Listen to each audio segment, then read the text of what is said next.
ഒരു ദിവസം എല്ലാ വർഷത്തെ മാതിരി ഈ വർഷം മാവേലി വളരെ പട്ടിണിയായിരുന്നു.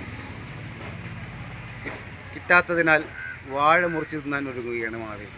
പാവം പ്രജകളെല്ലാവരും അവനെ ഉറ്റുനോക്കി വാഴൻ്റെ ചുട്ടുകൊള്ളുന്ന ഇലകളും കടിച്ചു പിടിച്ച് ഈ വർഷത്തെ മാവേലി നമ്മളെ വരവേൽക്കുമ്പോൾ ഇതാ വരുന്നു നമ്മുടെ മാവേലി. മാവേലി എന്തുമാത്രം ഇല ഭക്ഷിച്ചു, ഇനി പുച്ഛിക്കരുതാരും. പക്ഷേ ഇനി സാമ്പാറും മീൻ കറിയും എല്ലാം മാവേലി കഴിക്കും. നല്ല കഴിപ്പാണ് മാവേലി കഴിക്കുന്നത്. അയ്യോ എന്ത് നല്ല മാവേലിയാണ് കുട്ടാ.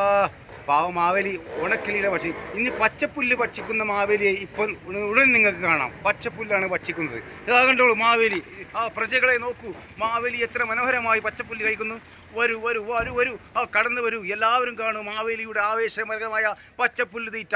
ഈ ഓണത്തിന് മൊത്തം പച്ചപ്പുല്ലും കാടും മൊത്തം മാവേലി കഴിക്കുമ്പോൾ കേരളീയ മനസ്സുകളെ വേദനിപ്പിക്കുന്ന കാഴ്ചയാണ് പ്രേക്ഷകരെ നിങ്ങൾ കാണുന്നത്. മാവേലി ഉഷാർ. ഈ വർഷത്തെ മാവേലി നമ്മളെ കരിന്തർ കുട്ടൻ അടിച്ചിരിക്കുന്നു.